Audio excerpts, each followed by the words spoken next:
It looks like any 4th of July gathering until you listen in. None of those even look like any suspect. Look at the art right here. It's almost identical. That one is closer, Yeah, yeah. he told me that he had dark brown hair. These folks have come to Vallejo from all over the country because of their common interest or obsession with the Zodiac, whose wanted poster they just can't put down. People read about the case and they just get hooked. And it's unlike any other thing in the history of crime. One of the most fascinating crimes of the 20th century. Are you hooked? Yeah, I'm hooked. My wife hates it. September 27th, 1969. Paul Stein, October 11th, 1969. They can tell you about all of his victims. One woman shot in this very park July 4th, 1969. That's why they're meeting here on this day. But they found each other on the Zodiac website, which gets about 1 million hits a month. People sharing theories, tips, suspects.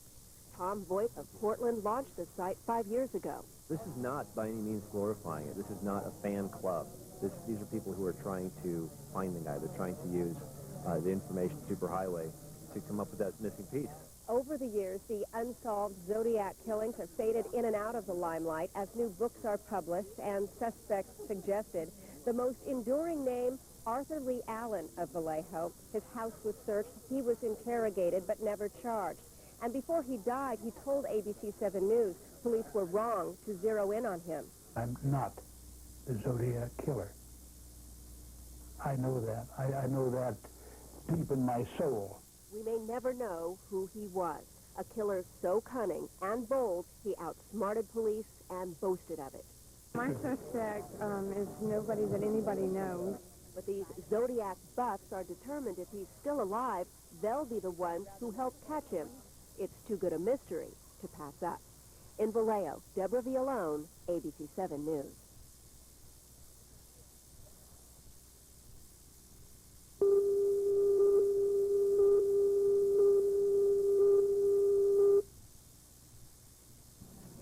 Police were looking for specific items: 22 caliber pistols, a black executioner-style hood, yellow taxicab keys. Without revealing everything they found, I learned they did confiscate explosives, bombs exactly like those the Zodiac serial killer described during his murder spree in the late 1960s and early to mid-1970s. I'm standing in front of the Vallejo home, which investigators searched last Valentine's Day, the home of the man police have suspected off and on for the last 20 years.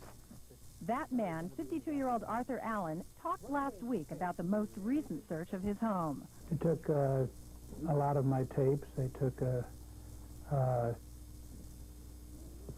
samples of my handwriting.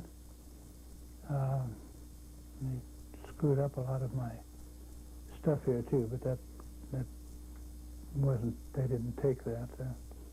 They took a couple of typewriters.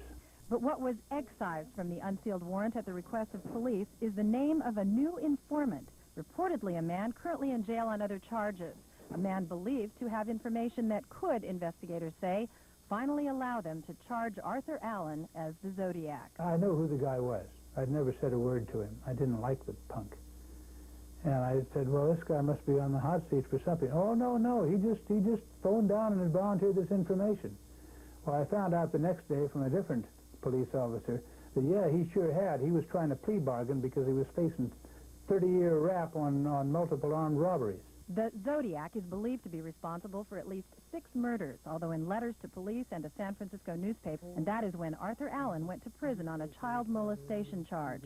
But despite an uncanny resemblance to police sketches made from witnesses' accounts of the real Zodiac, Arthur Allen continues to say they've been following the wrong guy. I couldn't murder anyone. Officers from several jurisdictions who have worked on the Zodiac case for more than 2 decades say they don't expect to make any arrests soon. In Vallejo, Carol Ivey, Channel 7 News. The sky is the limit. I can talk over anything with my friends. And of course, this has been a matter of...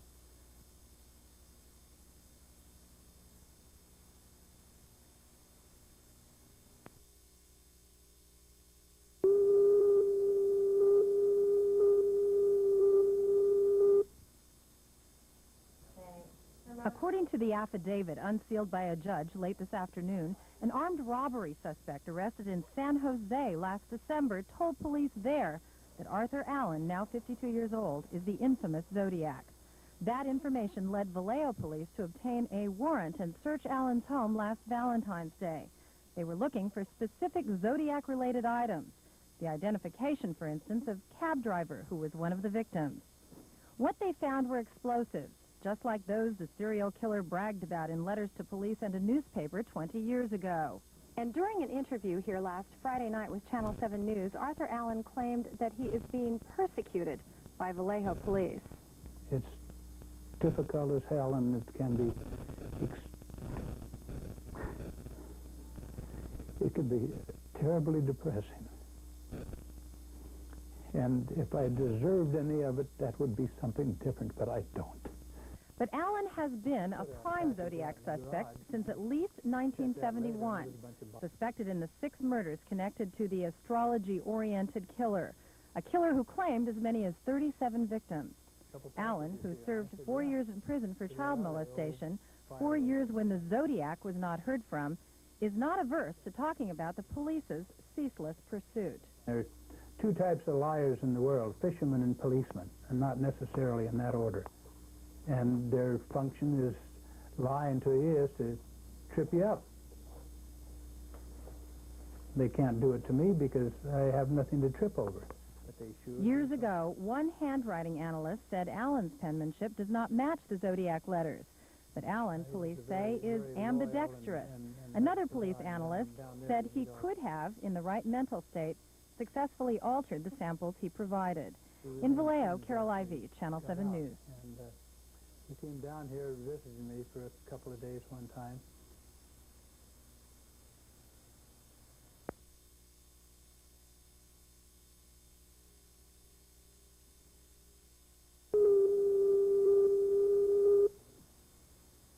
The Zodiac killer has haunted California's consciousness for more than 20 years.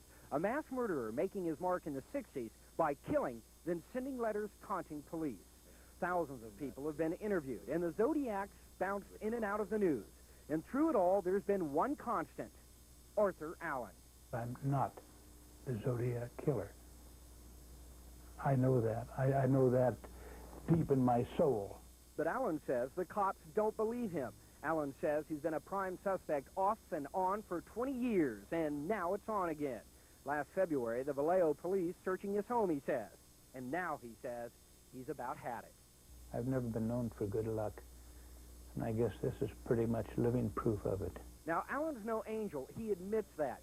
Says he's been busted for child molestation, served time, knows he was wrong. But whatever coincidences making him look like the Zodiac, he says, are only that, coincidences.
Somebody in a dock somewhere.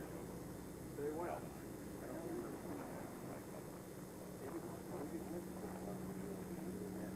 I got up if you want. I got up here. Ready?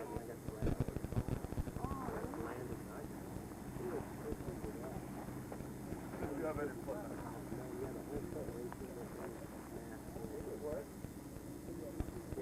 heard anything about that. Well, he's in the system. What are they waiting for? Probably funding. Yeah, I'm serious. I mean, if he's there inside their system, are they waiting to see if they can put him with Hillburner? Well, maybe it was done. There's nothing. I tried cold hit once, and there was nothing more. Well, if they're preparing to file charges against him, then it may not even be released yet. It may not be. Get a chance to read that? Yeah, then I sent it to you. Oh, okay. I replied, yeah. Okay.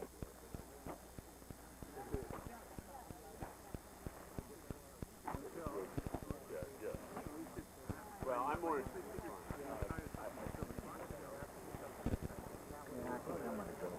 You sure? Did he only choose those that involved?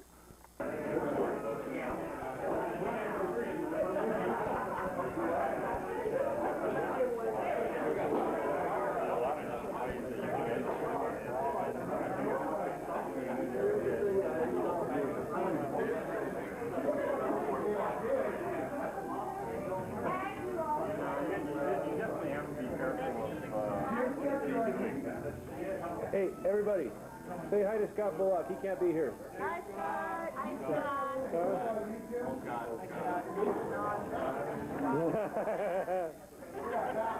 Bill, say hi to Scott. Hi, Scott. Hey, Mike. Hi, Scott. Look forward to the next time. All righty. I know. See, you can see we're having fun without you, big buddy.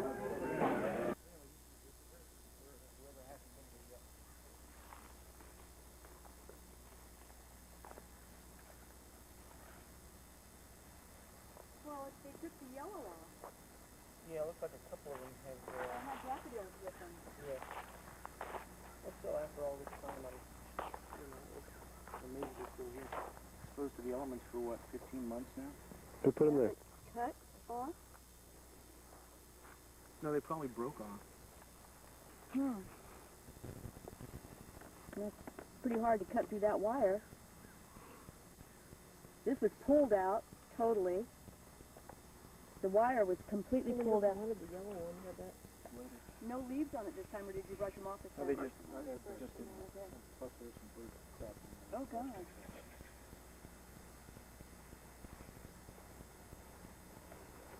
Oh my God, look at this. I've never seen this before.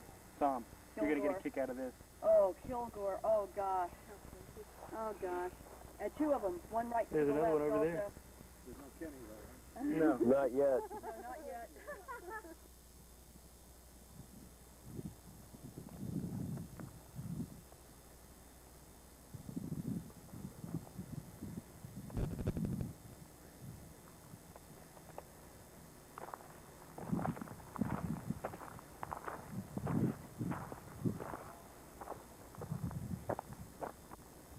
No more turnout. No more barbed wire fence, no more bridge.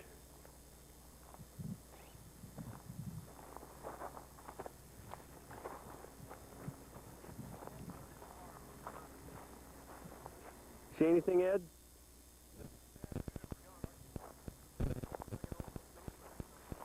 The bridge should be around here somewhere. How can a bridge disappear? Oh, here we go. Okay, that looks somewhat familiar.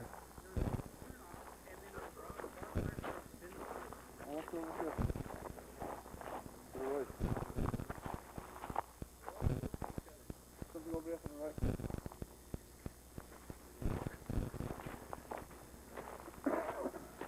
right. Blair Witch.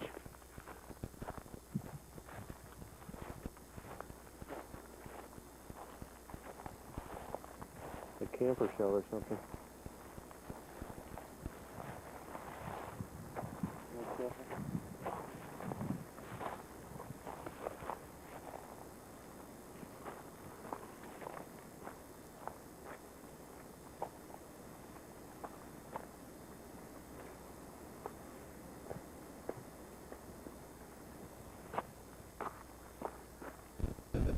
Creek's not. Huh? You found it?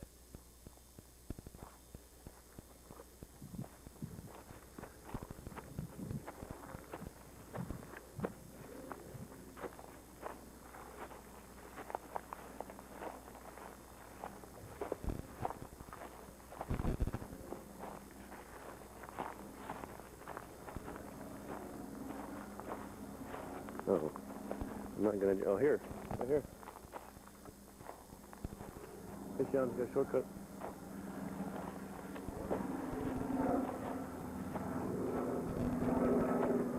Are they driving?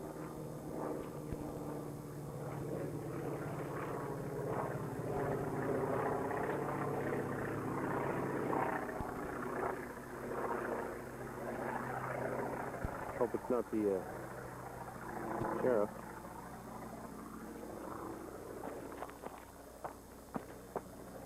Oh. Shortcut, huh?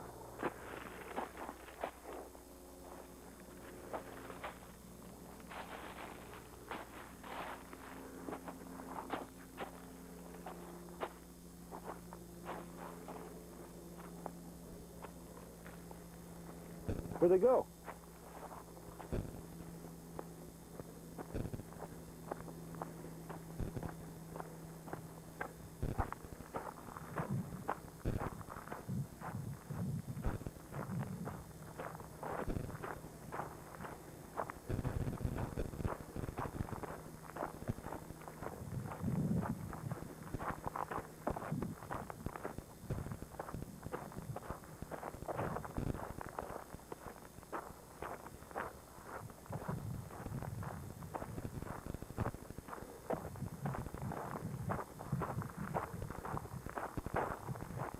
How did we miss that?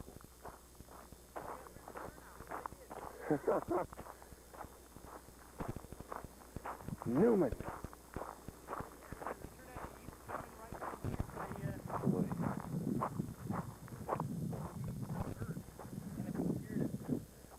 Hey Ed, say hi to Scott. Hey, Scott. He'll get a copy of this. Oh, yeah, cool. Awesome. Say hi to Bob Lenertz. Bob Lenertz, he couldn't make it. Oh, Bob, hi. Yeah, I told you about him.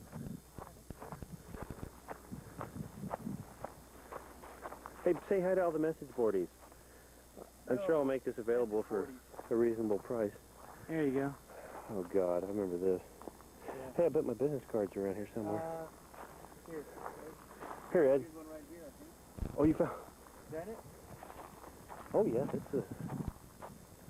That looks like my handiwork. Oh, yeah, .com. .com. Owned and operated by Tom. Well, yep, that's it. Good. I made my mark. Yeah. Hey, would you put a fresh one in for me? I'll get my wallet out.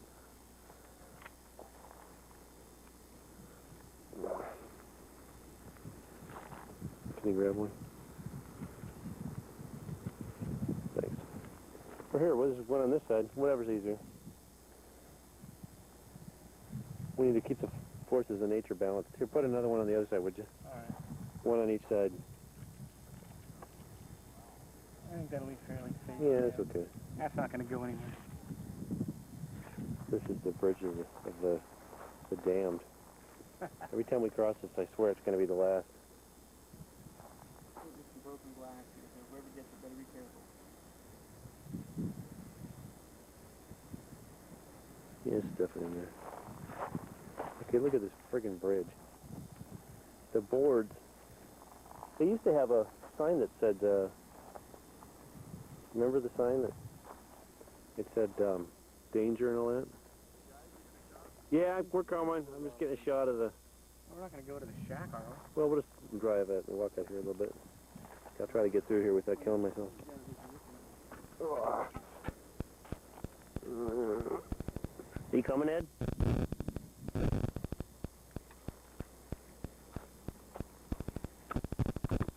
Yeah. Probably don't want to step there. God.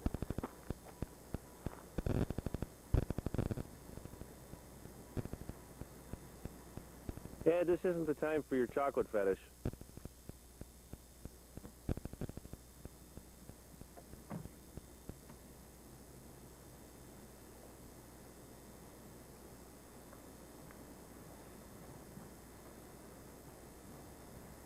Oh, by the way, this one's for strong junkies. See, dude? 27 pounds plus. Yeah, no longer Fat Eddie. Yeah. Lost all that weight. Strong hunky. No, get careful. Oh, careful. Well, come on. Sort of. Carefuler. Look at all these holes. Look at all these friggin' holes. Mm-hmm. No. It's the only one on that, man. Hey, Sean, they have bridges like this in Ireland?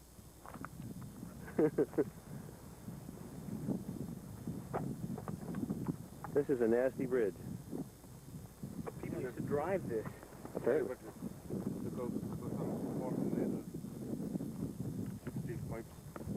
Maybe we go all the way out there. Where did they go? Okay. Well, there was a barn and there was a shack. The shack was out there somewhere. Yeah, there's not much left. Nah, it's not all gone. Oh, there they are. Where are they? Way over there. Well, we may as well. Hey, let's see if somebody wrote any symbols on the dumpster. Boyd is the Zodiac. Yeah, Tom Boyd is the Zodiac.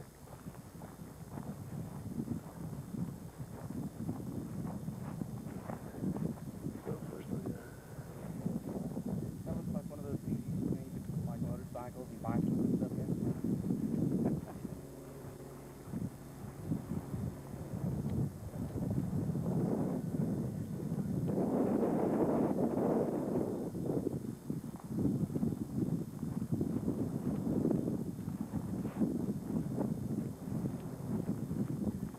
Any bodies in there? Yeah. See the hood. And the knife.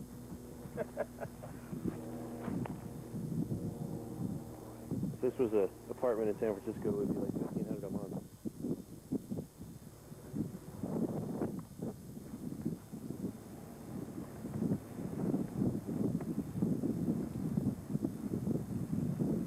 Why would somebody live out here and then like dump it all? I mean, that's like it. Hey, wait, I think it was a dump already. that's not it, is it? What? Remains of the shack? Yeah, that was the barn.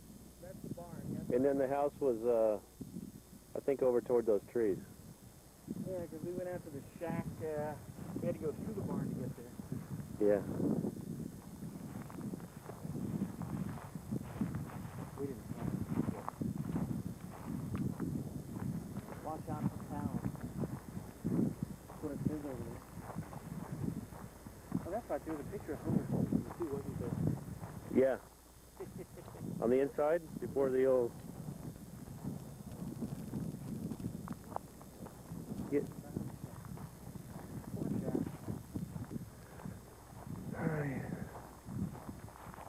Memories. Is there a song about that? Everybody's gonna be jealous because it's gone. Nobody can find it, but we did.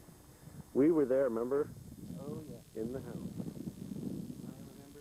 Very It even had working drawers and shelving and everything. even had an old bathtub and stuff. Had an old bathtub.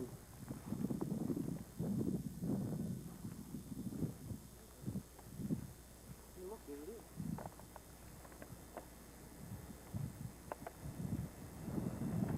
What happened to Lapumo? Oh, there he is. The heat's getting to him. He's from Ireland. Yeah, he's not liking this heat. Oh, look at him. He's having a stroke. Oh, my. Ed, you might have to do CPR later. I'm not certified anymore. Sean's used to high temperatures in the summer of 60 degrees in Cork, Yeah. and this is about 90. All right, yeah, that's where the shack was, right over there. I remember the trees. Yep. Twisted trees. From the wind. Yeah, looks like all the rubble is gone, too. Yeah, it used to be just right over there.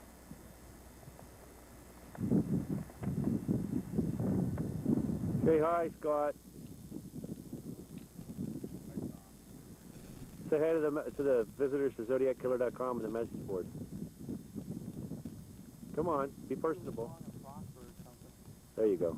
Mail, the message board. Where did the shack used to be? Okay, this apparently, this was the barn. It came through here. The shack was just over there. See by those twisted trees? They were just outside of the shack. But it looks like they got rid of all the rubble. remained of it. Yeah, when we were out here on July 3rd right before the task force meeting last year, there was a big pile of debris out here. Yeah, we all this stuff. Weird. It was over here.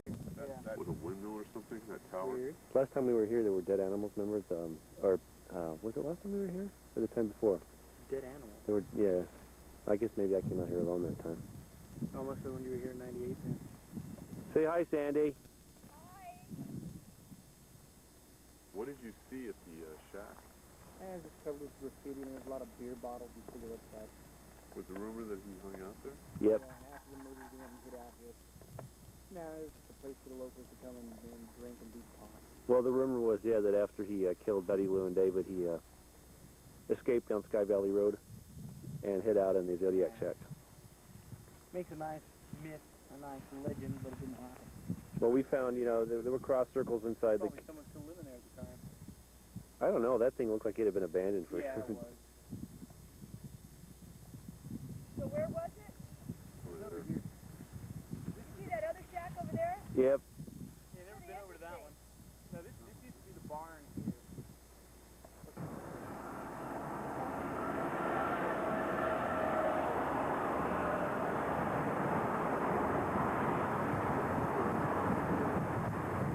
Do we want it to the same place where she was? Are we going to do it? That's more or less that you want to do that? Yeah, I want to get you guys.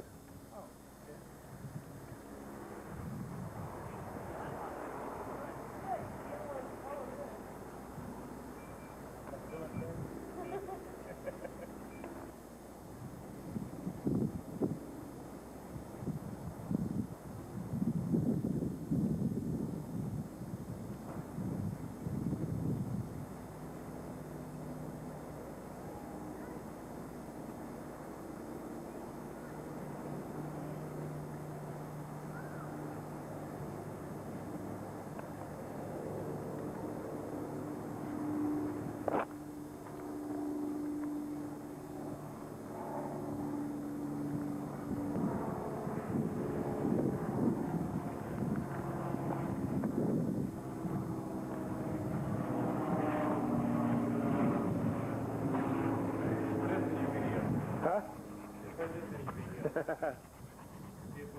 Say cheese. Hold on now, cowboy. I hope it don't smell like hamburger.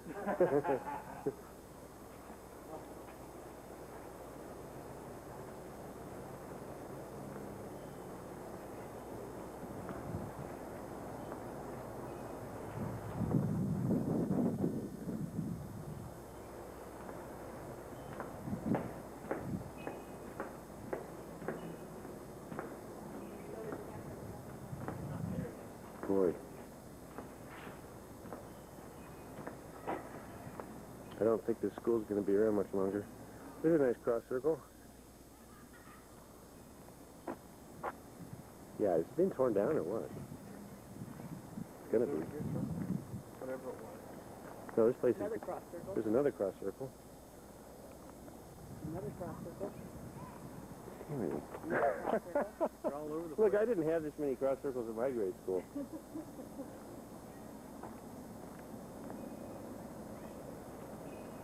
I don't think the school's going to be here much longer, but it's pretty spooky. And it hasn't changed one iota since the 60s, you can tell. This is probably the same, I think it's probably the same paint job and everything. Yeah. Oh, there's a nice little...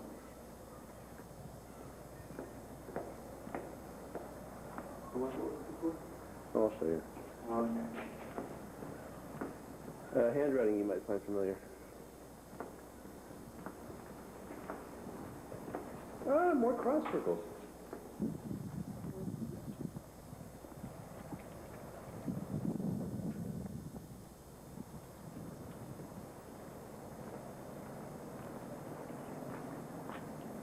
Sandy may need a boost.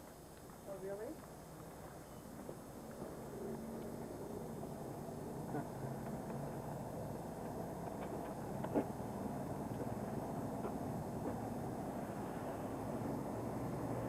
See the letters? Mm-hmm. On top of the chalkboard there? It looks just like the Belay letters. Very much like it, yeah. They even have the three-stroke K on there. See straight ahead? Uh-huh. 3 strokes. Oh, yeah, over there. The lowercase K is, yeah. Yeah. You know what I mean, Sean? Mm-hmm.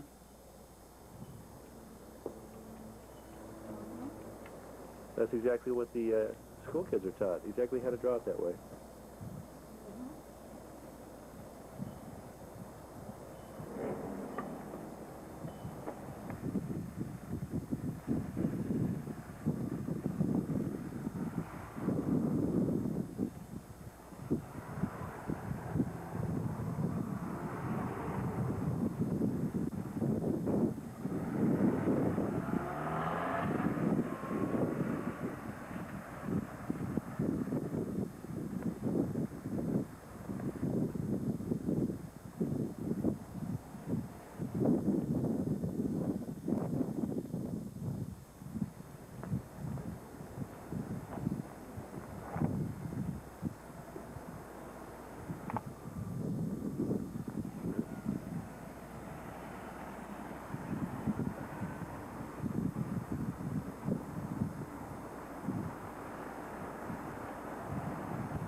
The number there, 37, 37.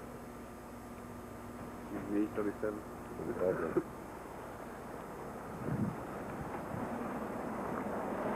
Up to the courtyard. Wasn't north, right? The cinema, the road. I thought it was the south side. Could be wrong.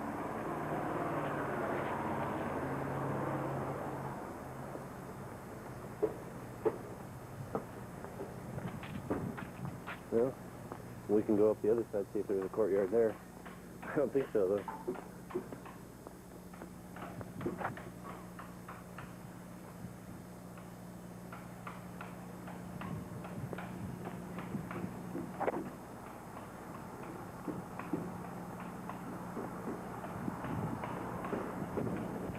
Shield matches the description. Which way now? Which way now? Up to you. Which way do you want to go? What's the Presidio there, wasn't it? Go to the Presidio.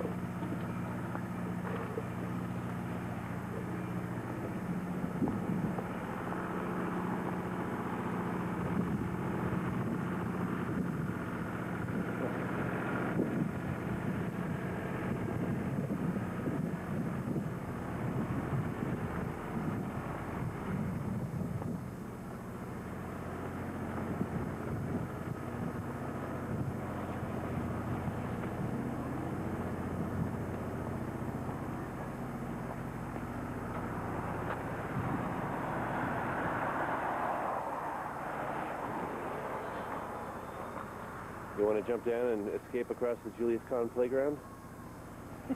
That's what he supposedly did. Go ahead. Yeah. I can't see Alan doing that. No, I was just thinking the only place to go. You don't have to jump really. Yeah. Yeah. Unless you go block down into the steps though.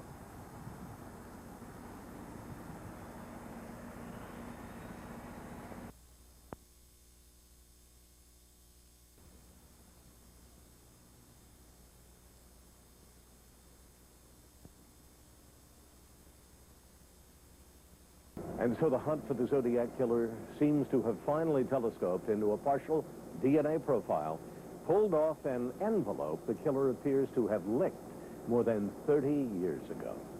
But is that really the final twist in this tale? It appears not. As Cold Case Files was preparing this story, the San Francisco Police Department provided yet another surprise. 3 envelopes from the first 3 letters the Zodiac ever sent out to the public were discovered outside the official chain of evidence. Those envelopes have never been tested for DNA. As we speak, that is being done. Cold case detectives hoped the envelopes might provide a full DNA profile, and maybe, after decades of frustration, the identity of the Zodiac killer.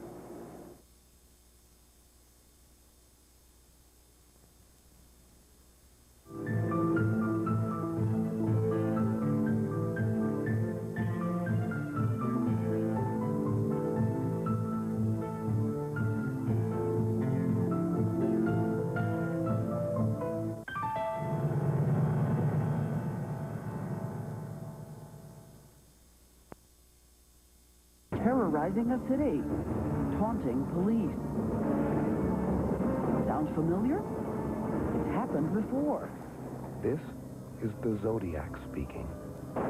I like killing people because it is so much fun. His intent was to dominate and terrorize, not just to murder. Zodiac, an elusive killer from another time. But unlike the D.C. area sniper, Zodiac looked his victims in the eye, even snipped a souvenir from one victim's shirt. All the while, this victim is dying. Yes. Cold. Beyond cold. Tonight, a promising breakthrough in the case. He left an ominous trail of letters and cryptic puzzles, signed with a chilling trademark. Tied to the occult. I was going to try to recover DNA from the cells that may have been deposited on the letter. Explosive new DNA evidence uncovered during Primetime's year-long investigation. Reported here for the first time. You're looking at the genetic identity of Zodiac. What does that feel like? One of the most notorious unsolved crimes ever. Science known as the irrefutable new proof in the hunt for the Zodiac killer. From ABC News, this is Primetime Thursday with Diane Sawyer and Charles Gibson. Tonight, the Zodiac killer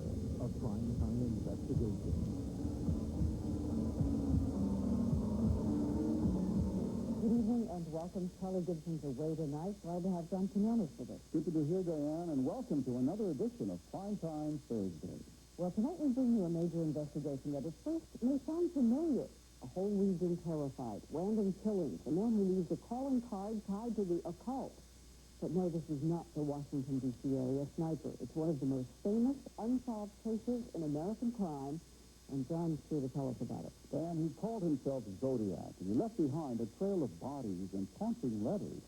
Then, suddenly, the murder stopped, and he went silent. For the past year, Primetime has been digging for clues. The case has been reopened. Cutting-edge science is being used to find the true identity of the killer. And now there's critical new evidence, which we'll tell you about tonight. But first, we take you back to the beginning of Zodiac's reign of terror. Zodiac, a symbol that now stands for terror, has killed 5 and says he's going to kill again. Psychopath who kills for the thrill of publicity. The first killings and the enduring mystery began not far from San Francisco. It is late one night, 5 days before Christmas, 1968. Nothing appears to stand between Apollo 8 and the moon. 2 young lovers, David Faraday and Mary Lou Jensen, are parked beside a country road near the town of Vallejo when headlights appear out of the darkness. The car stops behind them. A man gets out and fires a .22 caliber weapon. Bullet entered where the sign is here and crashed through into the inside of the car. The shooter circles the car, blows out a rear tire, then confronts the terrified teenage lover. The 2 victims were ordered out of the car and shot out of the car. A double murder on Lover's Lane. Shocking, especially for a peaceful town like Vallejo. Frightening because it's such a random act. And frustrating because the hunt for the killer turns up nothing. And then, just 6 months later, it happens again. 2 miles from here, at another Lover's Lane. It's after midnight, July 5th, 1969. 23-year-old Darlene Farron and 19-year-old Mike McGill believe the man approaching their car is a policeman until he opens fire. Darlene dies at the wheel of her car. Mike barely survives. No one knows this is the start of a random killing spree until the killer begins writing a terrifying series of letters to newspapers. He calls himself Zodiac. His signature, a symbol of crosshairs in a gun sight. This is the Zodiac speaking. I like killing people because it is so much fun. The police shall never catch me. He brags of his killing. He taunts police, and he terrifies Northern California. Dear editor, this is the murderer of the 2 teenagers last Christmas and the girl on the 4th of July. To prove I killed them, I shall state some facts which only I and the police know.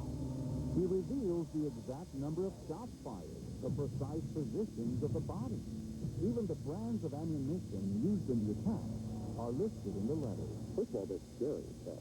The San Francisco Chronicle's Robert Graysmith says the Zodiac letters are full of frighteningly accurate details. Doing such things as describing what the woman was wearing, enough details to tell the police that he was the man. The headlines focus on terror. The public is transfixed by the menacing threat of random murder. Yet for 3 decades, the Zodiac, a brazen serial killer who was so careful about leaving a trail, remains at large. But today, thanks to new crime scene technology, there's reason to believe that time may have run out on Zodiac. Somewhere, perhaps on the back of this postage stamp, or in the seal of this envelope, may be microscopic clues that will now finally lead police to the killer. We're hoping to be able to get some genetic information about the individual or individuals that did seal these envelopes or place stamps on them. In the San Francisco Police Department's state-of-the-art DNA lab, Dr. Sidney Holt is taking up the hunt for Zodiac. Careful as he was, it's unlikely that 33 years ago, Zodiac would worry about leaving behind a genetic trail, or that a kindergartner at the time, little Sidney Holt, would grow up to become a police scientist and come looking for him. If there are cells on those envelopes, we will get the DNA from them and get an answer.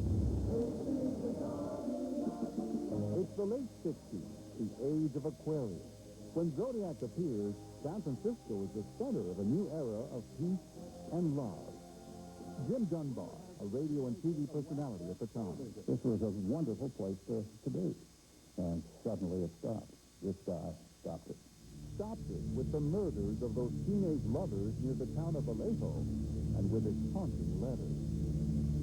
The Zodiac writes that the secret to his deadly accuracy here at the first murder scene is a little flashlight that he tapes to the barrel of his gun so that he can zero in on his victims in total darkness. He shoots David Faraday as he tries to escape through that door. Betty Lou Jensen is hit with the light beam and the bullet as she runs toward the road. While taking credit, Zodiac includes something else in his letter, a cryptic puzzle called a cipher. If you can solve the puzzle, he promises, you will learn his real identity. Plus, he demands that newspapers publish it on their front pages, or else. If you do not print this cipher, I will cruise around all weekend, killing lonely people in the night until I end up with a dozen. What did that do to this community? It terrified everyone. 3 newspapers gave their front pages to this man. I mean, that's how terrified they were. At first, nobody solved the puzzle. So in his next letter, Zodiac teases. By the way, are the police having a good time with the code?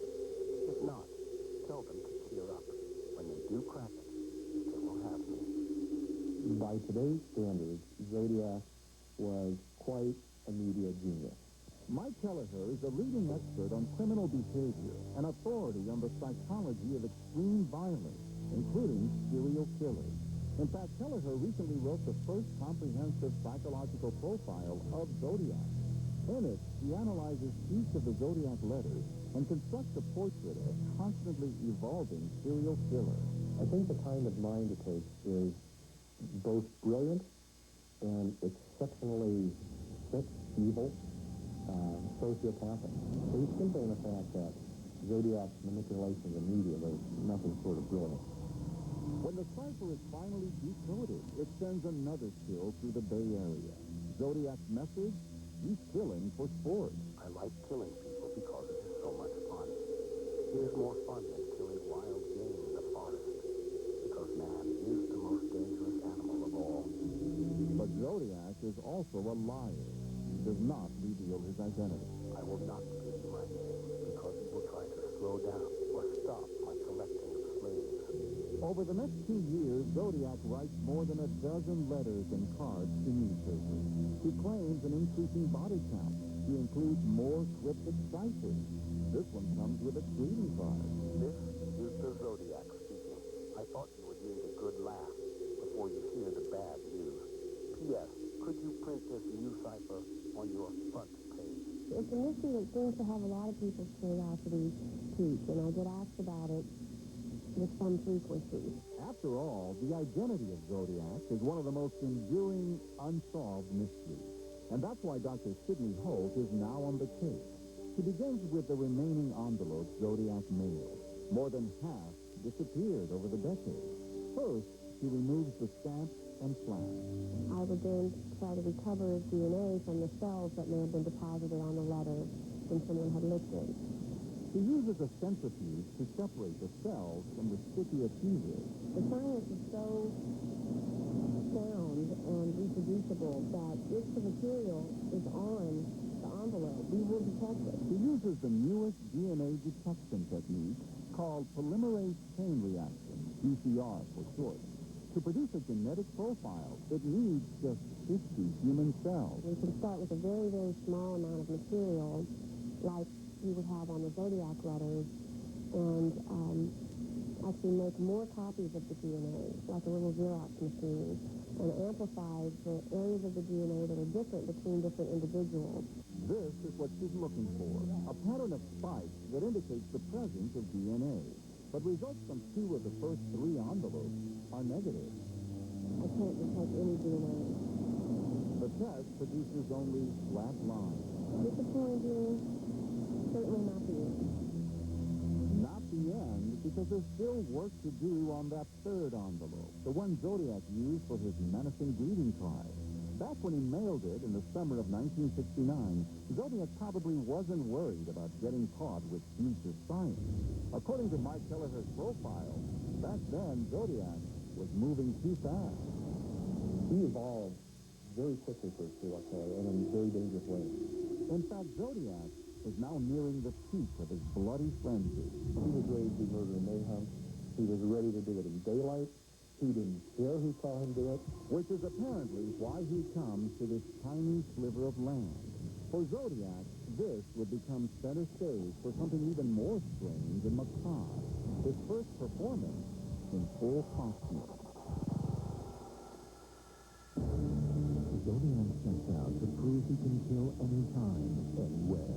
I believe he came here to San Francisco to commit a deliberate murder so that he might garner that attention that had remained so elusive. And the chance to end the horror slips away. I do feel I'm second guess myself. When Prime Time returns.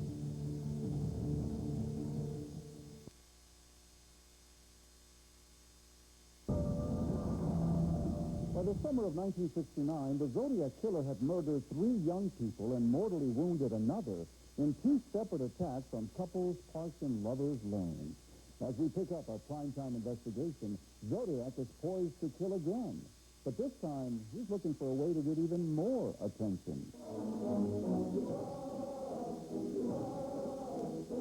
In a perplexing twist, the Zodiac killer draws inspiration from a strange place, The Mikado, a Gilbert and Sullivan comic opera. In his letters, Zodiac assumes the role of the Mikado's Lord High Executioner. As someday it may happen that a victim must be found. And someday it may happen that the victim must be found. I got a little list of society's offenders who might well be underground, who would never be missed. It was probably something he enjoyed in his youth or was passed on to him. And it had tremendous symbolism. September 27th, 1969. For his new role of executioner, Zodiac chooses a peaceful setting in the heart of California's wine country. His fantasy-driven motivations were at their extreme. He was feeling very confident at that point. And his intent was to dominate and terrorize, not just to murder. Zodiac's victim, 22-year-old Cecilia Shepard and 20-year-old Brian Hartnell. It's late afternoon, the end of a warm, sultry day in the Napa Valley. Brian and Cecilia are sitting in a picnic blanket, overlooking the awesome beauty of Lake Berryessa.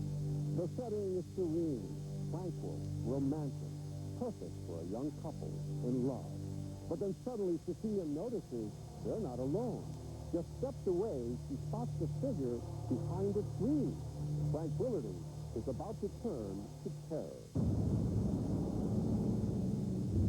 Napa Sheriff Captain Ken Narlow, retired 14 years, is still haunted by his memories of that awful day. There's no way you can imagine what went through their minds. There's no way you can put yourself in their position. It was a bone-chilling sight. The stranger lunging toward them with a pistol in his right hand, a foot-long knife strapped to his hip, and coils of plastic clothesline stuffed inside his jacket. He was dressed from head to toe in black gloves, black military shoes, and he was wearing a black hood like this one, with the eye holes cut out. On his chest, the symbol that would become his deadly trademark, the mark of the Zodiac. He said, you know I'm going to have to kill you. And of course, they turned to attack them and stabbed them. The Zodiac was not yet done. While his 2 young victims lay moaning, bleeding, with a massive stab wound, police say he walked over to Brian's sports car, a commandeer like this one, and scrawled a chilling message on the passenger side door. It was like an artist signing his work. Using a felt marker, he writes the dates of all 3 of his attacks, the method of his latest crime, and his ominous trademark. It was essentially snubbing his nose at law enforcement and basically telling others that, hey, I've been here, I can do what I want, I can do it as often as I want, and there's nothing you can do about it. Brian, as I recall, was stabbed 5 times in the back, and Cecilia was stabbed approximately 5 times in the front and in the back, a total of 10 times. Cecilia Shepard dies of her wounds. Brian Hartnell, though gravely wounded, survived. Before this attack, the Zodiac strikes only in rural, out-of-the-way places. But the prospect of an even larger stage may have inspired Zodiac's next move into the heart of San Francisco. Homicide Inspector Kelly Carroll. I believe he came here to San Francisco to commit a deliberate murder so that he might garner that attention that had remained so elusive. And with the murder of Paul Stein, he gained that notoriety. 10:30 p.m., October 11th, 1969. 29-year-old yellow cab driver Paul Stein takes a passenger from downtown to an exclusive neighborhood called Presidio Heights. The cab stops here at the corner of Washington and Cherry. Probably as Mr. Stein turned to collect his share, the Zodiac shot him on the right side of his head. One shot. One shot. For the Zodiac, this is a real departure from his previous assault. Before this, he ambushes only young couples on remote lovers' lanes in the suburbs. This time, he kills a lone cab driver in a wealthy neighborhood in the big city, trying to prove, it seems, that he can kill anyone, anywhere. As if to underscore that point, he does something extraordinary here, even for the Zodiac. He had planned this and taken deliberate time to not only kill Mr. Stein, but then to tear away at his shirt and carry it away with him from the scene. All the while, this victim is dying. Yes.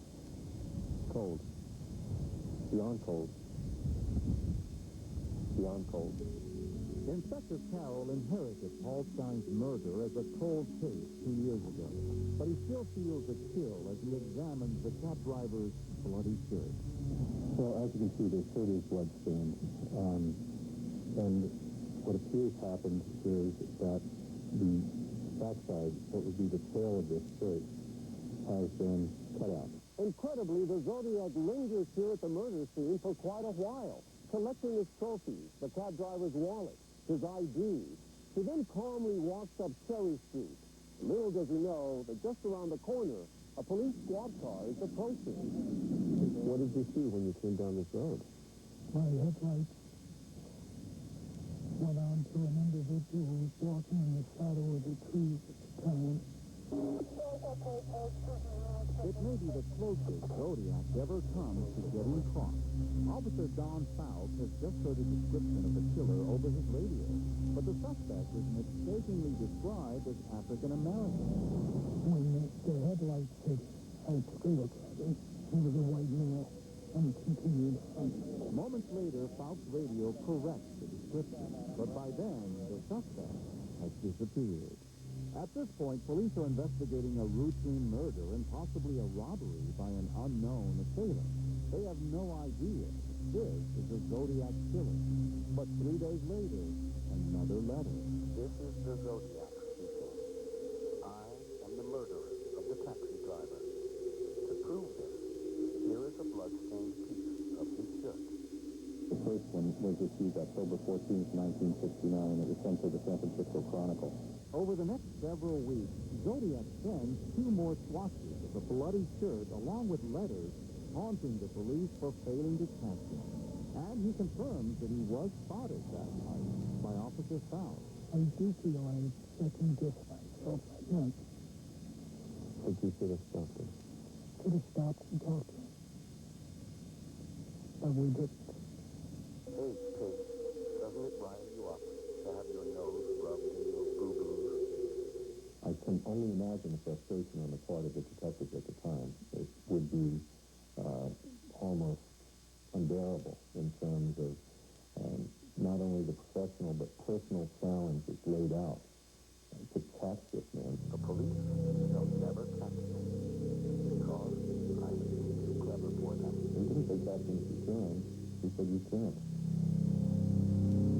And then, in a new letter, Zodiac's haunting turns into an unthinkable new threat. School children make nice targets. I think I shall wipe out a school bus some morning. Just use out the front tire and then pick off the kids as they come bouncing out.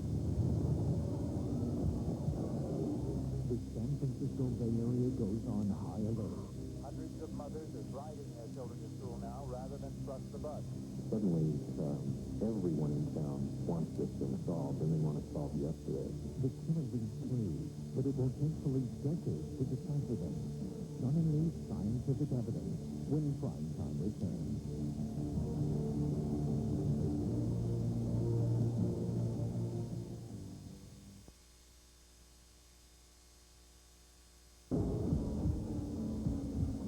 Quintanas continues now with our primetime investigation into the Zodiac murders. By now, Zodiac has killed 5 people, and fear is pulsing through every neighborhood. No one knows when or where he'll strike next. With his credentials established in blood and his letters and cryptic ciphers making headlines, Zodiac is no longer just a serial killer. He's now a domestic terrorist who seems to need attention as much as he needs to kill. I get awfully lonely when I am ignored. So lonely, I could do my thing. He threatens to build a bomb and blow up a bus full of children. The death machine is already made. I would have sent you pictures, but you would be nasty enough to trace them back to the developer, and then to me. So I shall describe my masterpiece for you. Zodiac offers his recipe for a bomb, including diagrams, schematics, even maps with cryptic hints about where he plans to ambush the school bus. The nice part is that all the parts can be bought on the open market, with no questions asked. The new threat leaves families with school children in fear. Many parents start driving their kids. Police cruisers escort school buses. Suddenly, everyone in town wants this thing solved, and they want it solved yesterday. It was a pretty ghastly awareness that suddenly gripped the community. And Jim Dunbar, host of a morning TV talk show, soon finds himself at the center of it all. Police tell him a man identifying himself as Zodiac wants to surrender on his show. Sure enough, the man calls in. Just what is going on inside you right now? Please. There was one moment when he talked about killing kids that I still remember with a shiver. I want to kill those kids. He calls back 11 times, then eventually agrees to surrender to Dunbar at this thrift store. But he never shows up.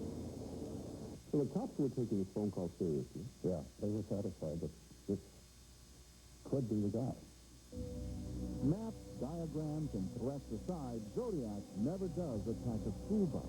But his letters keep coming, and it seems everyone in San Francisco is looking for a crazed madman. And yet, Mike Kelleher's profile of Zodiac is a man who no one would suspect. He would be maybe a little gruff, maybe wouldn't socialize a lot, but wouldn't stand out in the crowd. And I think he was probably working a regular job during most of that period.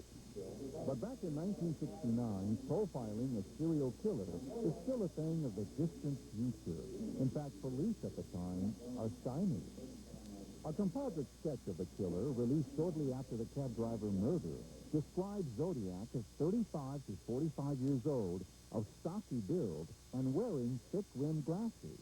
His hair, possibly reddish-brown. And now, decades later, Dr. Sidney Holt finds what appears to be a reddish-brown hair stuck behind a strap peeled from this letter. Could this tiny strand bear Zodiac's DNA fingerprint? He examines it, but again, no luck. The hair didn't have any recognizable root structures that would have the kind of DNA that we analyzed in the crime lab. But disappointment is followed quickly by a possible breakthrough. Remember that haunting greeting card? Dr. Holt gets a tentative result from the outside of the envelope that contained it.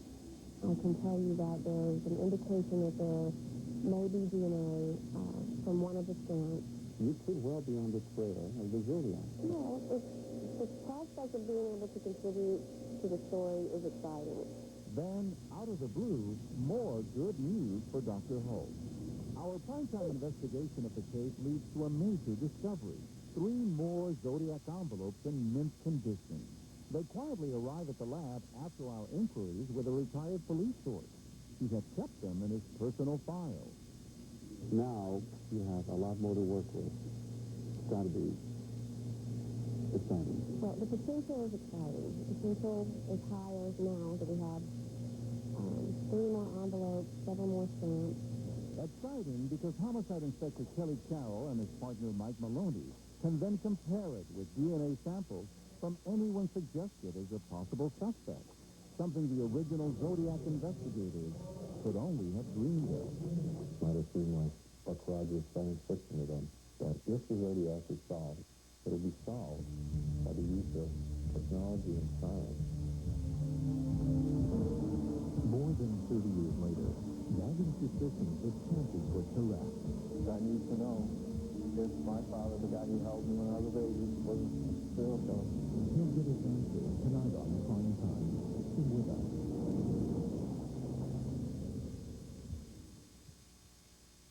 From Paul Thomas Anderson, the director of Boogie Nights and Magnolia, comes the movie critics call an extraordinary experience. There's a friend of mine who I want to meet him. What do you think? Drunk Love is a romantic comedy on the edge of being romantic, on the edge of funny, and on the edge, the real one, of American movies themselves. Adam Sandler, Emily Watson, Punch Drunk Love, rated R. Now playing in New York and LA. Starts tomorrow in additional cities.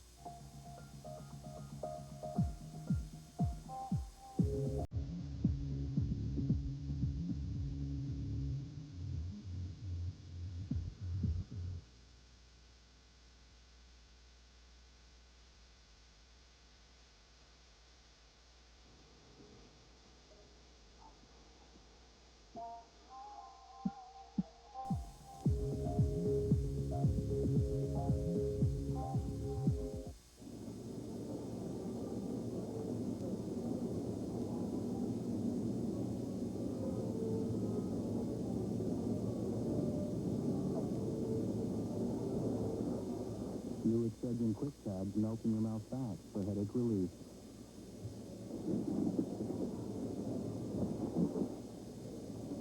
So you can save your water for other things. I didn't know she was your sister. Need an extra outlet?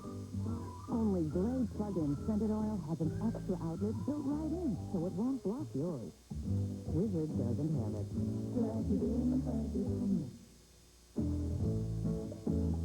Need an extra outlet? Only Glade plug-in scented oil has an extra outlet built right in, so it won't block yours. Wizard doesn't have it.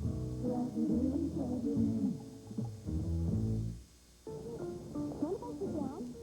Oh, are you looking at my outfit? I'm not looking at the friend. You know what else I got? Look at this. I have 2 words for you. Star, then. What did you say to you? Fun, flirty, sexy. You know what it says to me? Barney. Is that cool? If you haven't heard, the Burlington Soap Factory, a famous label women's wear for less than department store sale prices. What is that? Chances are you will. Your t-shirt? Burlington Soap Factory. It's more than great soap. Oh, I think I got a shopper's elbow. Can you hold up the quick?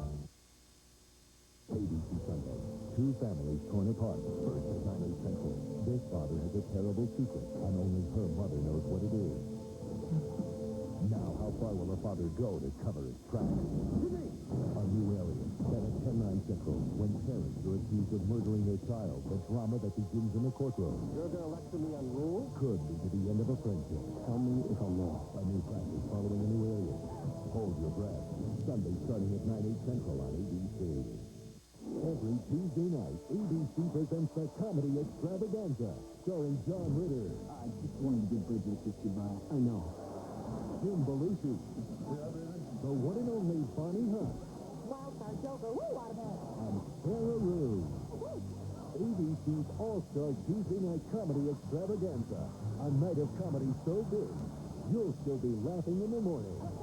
Every Tuesday starting at 8/7 Central on ABC. On the Zodiac Trail, My father may be a Zodiac killer. different theories each with its own suspect. I feel pretty sure that I've discovered the Zodiac killer. Can modern science finally answer the question that has haunted police for 3 decades? Winning Primetime Thursday continues after this from our ABC station.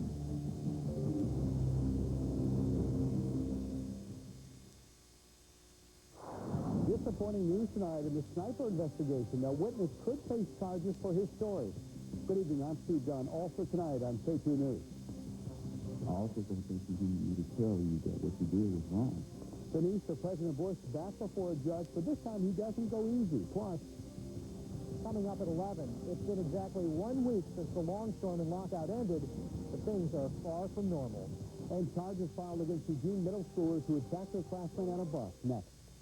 At Northwest Rugs, you can cushion your lifestyle with the finest rugs in the world, from high fashion to casual fashion. You can also cushion your wallet with a special short-term offer, wherein for each and every rug you buy, you may select a second rug for half price. That's right, a second rug of your choice at half price. With a choice of over 10,000 rugs, it's enough to make you dance. Northwest Rugs, where only the price will be less than you expect. Wilsonville, Tiger, Tannisborn, and Jansen Beach. Kevin Mannix says he's against tax increases, but that just isn't true. Mannix has supported over $2 billion in tax increases. He supported raising income taxes, gas taxes, business taxes. He voted for a sales tax twice. And now Mannix wants to abolish property tax limits, which could cost homeowners, even seniors on fixed incomes, thousands. So what's worse, supporting billions in tax increases or not telling the truth about it? Sunday at Town Hall, Oregon's top 2 candidates for governor in a light you've never seen, the Town Hall hot seat. K2 goes one-on-one with each candidate and asks how they plan to boost the economy and save our schools. Watch Sunday at 6 on Town Hall. We're live from Lincoln City. Tomorrow on AM Northwest.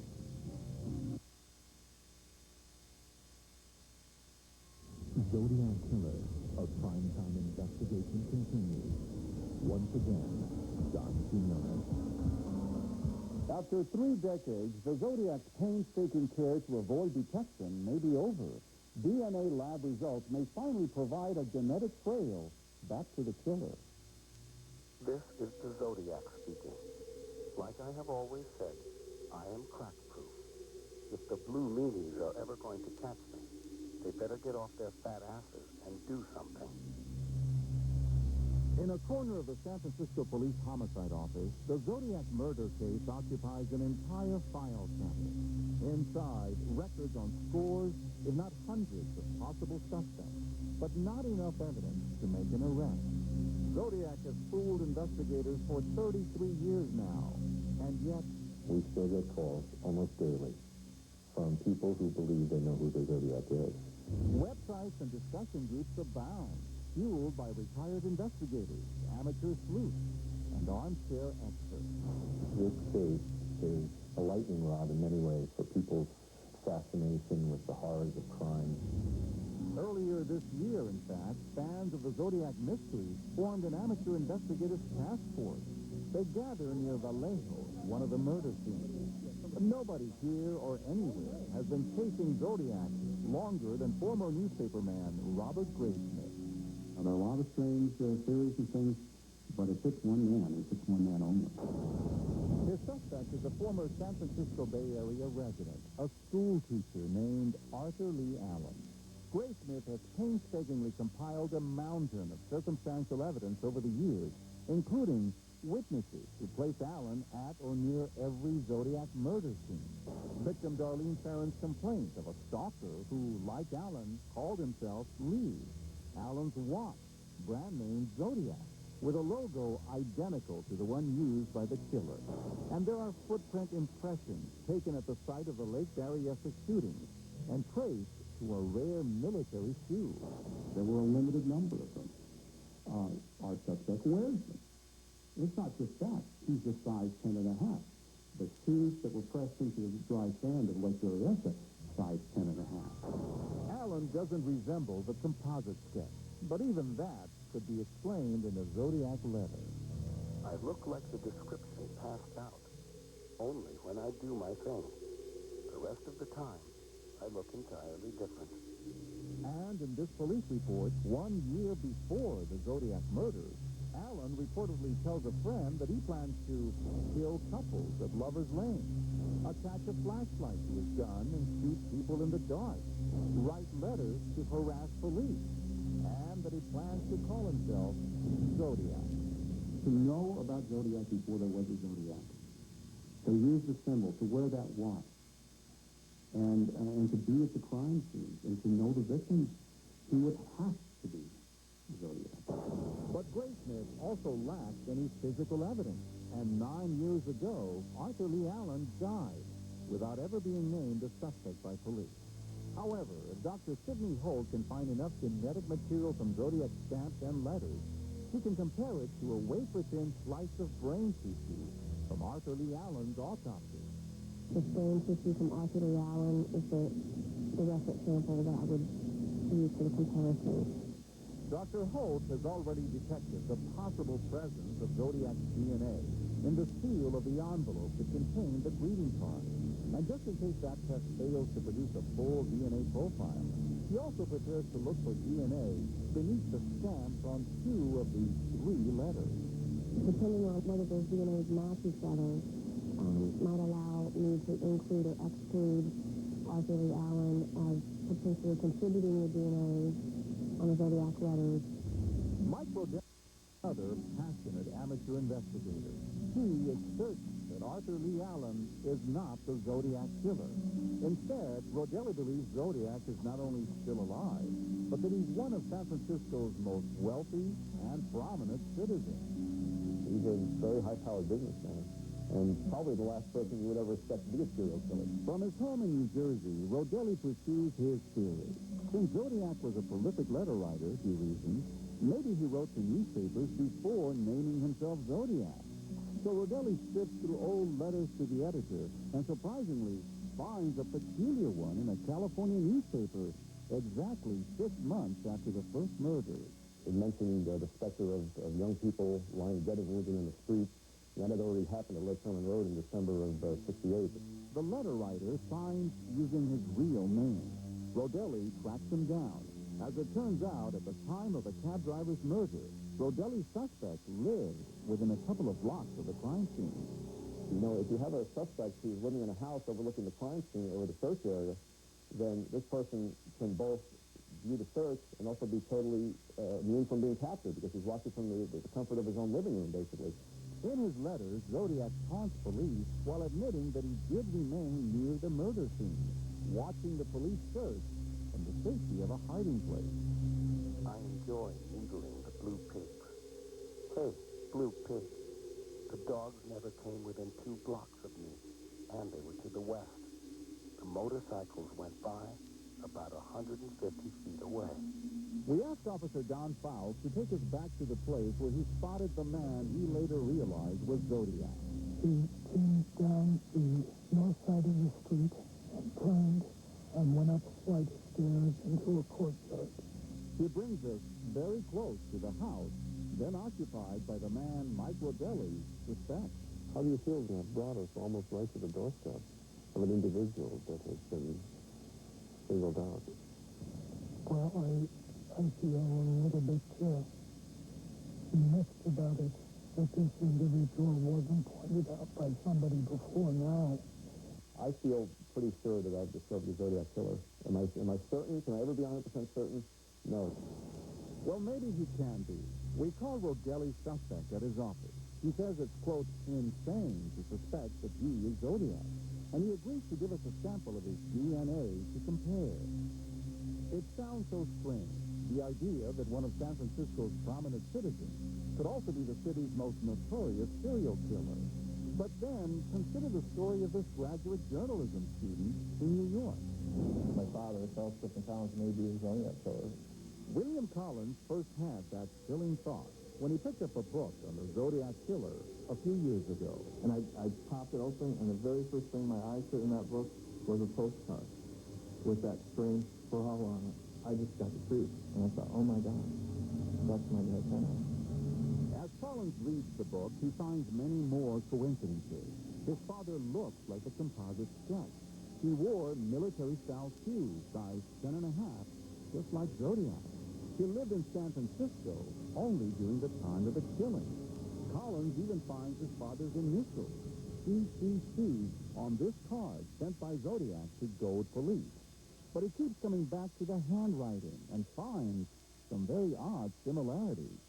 My dad wrote a letter where he wrote the word who, H-O-O, and the Zodiac wrote a letter where he said it won't do, D-O-O.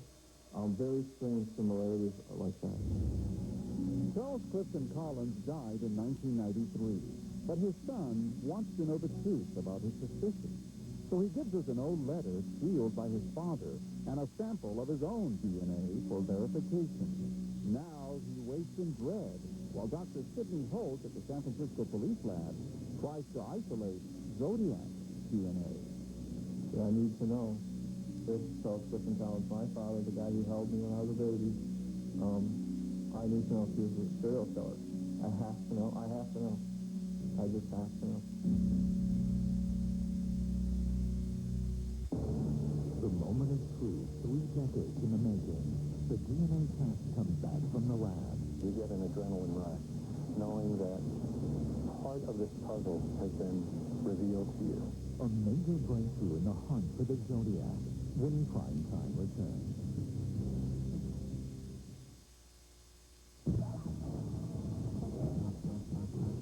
The twist. After 3 decades of guesses, conjectures, and suspicions about the notorious Zodiac killer, police investigators will finally know whether he left a telltale clue behind. Will the Zodiac killer finally be revealed? This is the San Francisco Police Department's DNA lab 6 days ago, exactly 33 years to the day after Zodiac murdered taxi driver Paul Stein. Dr. Sidney Holt is about to answer the question, did the Zodiac killer leave a genetic trail that could lead to his capture? The answer is yes.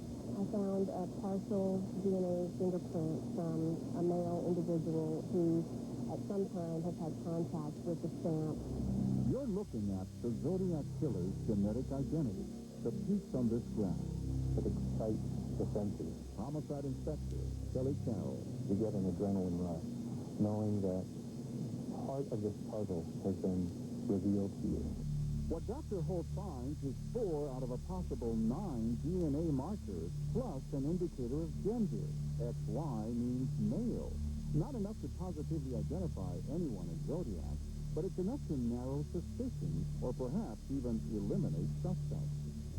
Next, Dr. Holt compares the partial profile from the Zodiac letter, the pattern of peaks on that bottom row, to a DNA sample from Bay Area schoolteacher Arthur Lee Allen along the top there. You can see they're distinctly different. Well, based on the information that I developed, the Arthur Lee Allen could not have contributed the DNA that I detected on the stamp. Arthur Lee Allen, the focus of 30 years of research and a mountain of circumstantial evidence, exonerated by science. And what about that prominent San Francisco businessman, linked by the research of amateur investigator Mike Rodelli? We give Dr. Holt the businessman's DNA profile. Could you tell us whether or not he might have been a suspect? You know, I've looked at this Zodiac data so much, I can tell you just by looking at this result that this person is not a match with the evidence here. But what about this man, Charles Clifton Collins? He looks just like the composite sketch, and his handwriting convinced his own son, William, that he and Zodiac are one and the same. When we present the Collins DNA profile to Dr. Holt, he stops the interview. This needs a closer look. Can I have a minute to go look at some different data at my desk? He leaves for a more detailed comparison. A few minutes later, he's back. Okay, you've had a chance to review it. What can you tell us? And it's another sample that doesn't match with the evidence. The comparison was made, and it's very clear that your father was not the guy, huh? The man. This is a good day. No. Very good day. I am very, very, very relieved. Zodiac's partial DNA profile has already eliminated possible suspects. It's now an invaluable investigative tool. But is there more evidence out there? After all, in his letters, Zodiac claimed many more victims than the 5 police attributed to him. Inspector Carroll keeps coming back to the murdered cab driver's bloody shirt. Zodiac cut off a large piece of it, but mailed only 3 small splotches to newspapers. Where is the rest of it? Do I think it's still out there? I want to believe it's still out there. And actually, I do think it's still out there. Perhaps in a drawer among the keepsakes of an old man. Perhaps this video, the cab driver's shirt, or the image of Zodiac's frightening costume. Might any of this spark something in someone's memory or revive someone's conscience? Do you think the Zodiac is still alive? Maybe even watching this tonight? Certainly the possibility exists that Zodiac is still alive. He would be probably in his 60s. I know that if he is, he's got to be a little more uncomfortable about the fact that the police have taken one step forward, one step closer to catching him. And I hope he's worried if he is watching. Perhaps Zodiac could also be dead. The possibility of suicide was raised by the killer himself in his last confirmed letter, dated 1974. He signs off with a disturbing lyric from his favorite comic opera, The Mikado. Plunged himself into the billowy wave, and an echo arose from the suicide's grave.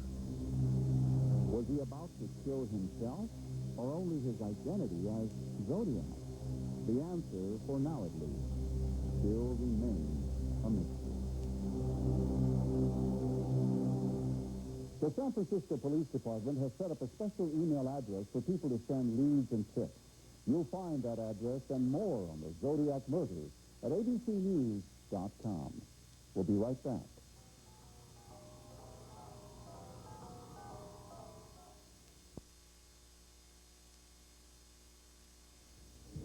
And that's it for us tonight. I'll see you tomorrow morning on Good Morning America. I'm Diane Sawyer. Good night. And I'm John Quinones. From all of us here at Primetime Thursday, have a great night.